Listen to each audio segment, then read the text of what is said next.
Tu as déjà remarqué que beaucoup de gens dans la spiritualité n'ont pas franchement l'air d'aller mieux que les autres, parfois même bien pire que ceux qui mènent une vie normale. Un peu comme si la spiritualité ajoutait des problèmes au lieu d'en enlever. En réalité, ça vient de quelques erreurs très répandues, mais qu'on peut totalement éviter. Et en 5 minutes, j'ai envie de te parler et de te montrer tout ça.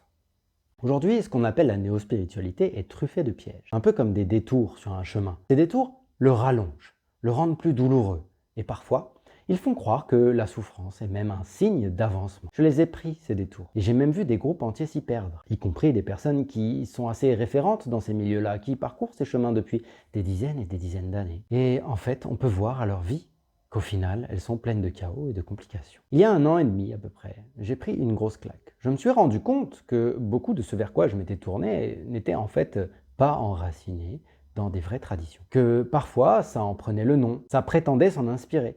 Mais ce ne sont que des versions modernes qui sont déconnectées de leur source. Les vraies traditions, elles, c'est un peu comme des courants, comme des rivières qui ont traversé les siècles, de maître en maître, jusqu'à nous. Une des caractéristiques qu'il peut y avoir à ces vraies traditions, contrairement à la néo-spiritualité, c'est qu'elles ne font pas vraiment envie à l'ego. Elles sont plutôt simples, elles inspirent l'humilité, et elles ne promettent pas des choses grandioses acquises en peu de temps. Par contre, elles tiennent véritablement la route, un peu comme un arbre qui serait simple, mais dont les racines s'enfonce véritablement. Le problème numéro 1, selon moi, c'est que la spiritualité est devenue accessible à beaucoup plus de monde qu'avant. Ça, en soi, c'est plutôt une bonne chose. On peut en être content.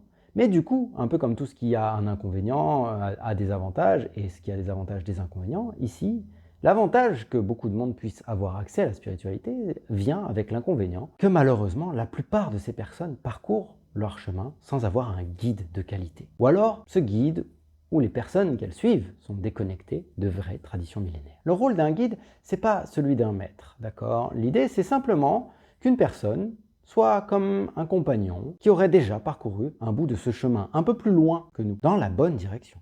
Et ça fait que ça peut nous permettre d'éviter de nous laisser séduire dans ces énormes détours qui parlent souvent de choses grandioses et promettent bien des plaisirs, en oubliant de nous avertir que les souffrances vont venir avec. Et que pourtant, le chemin spirituel est censé simplifier nos vies, pas les complexifier. Dans la plupart des traditions, le guide va commencer justement par une chose essentielle, construire des bases solides. Justement, là où l'ego voudrait aller vite, passer directement à des pratiques plus grandes, plus élevées, puissantes. Le guide, lui, ramène toujours aux fondations. Et même quand on avance, il nous ramène encore et encore à ces fondations. Un des premiers effets, ça va être de nous simplifier la vie. Et je vous garantis que rien que ça vaut véritablement la peine. Surtout quand on va ensuite vouloir travailler avec des choses de plus en plus puissantes. Avoir des bases solides et s'être simplifié la vie va nous permettre de ne pas rencontrer des complexifications tellement grandes qu'on ne saura plus comment se défaire dans tant de souffrances ensuite. Souvent, ces souffrances, elles ont une conséquence positive, c'est qu'elles nous permettent ensuite de devenir humbles et de ensuite demander de l'aide à plus grand que nous.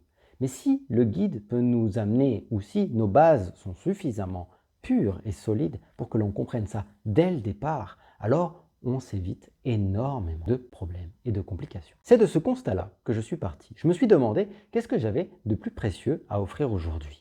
Et je pense que ça vient de cette expérience que j'ai eue, qui a été, on peut le dire, basée sur beaucoup de souffrance. J'ai créé pour cet hiver un semestre d'études qui se base sur 3 grandes traditions millénaires. Parmi celles qui m'ont le plus inspiré et permis de m'ancrer dans quelque chose de véritable, de véritablement simple, humble, mais aussi puissant et solide. On ira en étudiant en fait des textes authentiques de ces 3 grandes traditions, construire et établir, voire on pourrait dire même revenir et compléter ces fondations pour éviter tous les détours et les souffrances qui sont inutiles, de façon à ensuite pouvoir construire quelque chose de beau sur des bases qui sont solides. Concrètement, c'est 6 mois, 2 lives par mois, une pratique quotidienne simple de 10 à 15 minutes par jour et l'étude de textes issus de ces 3 traditions. Pas de promesses grandioses ici, mais un vrai socle. Un socle qui tient. Là, il reste 5 places seulement pour le programme qui débutera en novembre. Et jusqu'à dimanche, j'ai mis en place un tarif spécial qui augmente ensuite. Si tu as écouté jusqu'ici, c'est sans doute que ça résonne un peu pour toi. Alors, je t'invite à bloquer ta place maintenant. Si tu la souhaites, écris-moi directement. Tu peux laisser un message si tu préfères ou m'envoyer un message privé et je t'explique comment t'inscrire. C'est le moment d'arrêter d'hésiter et de juste poser enfin les bases solides d'un chemin qui tient.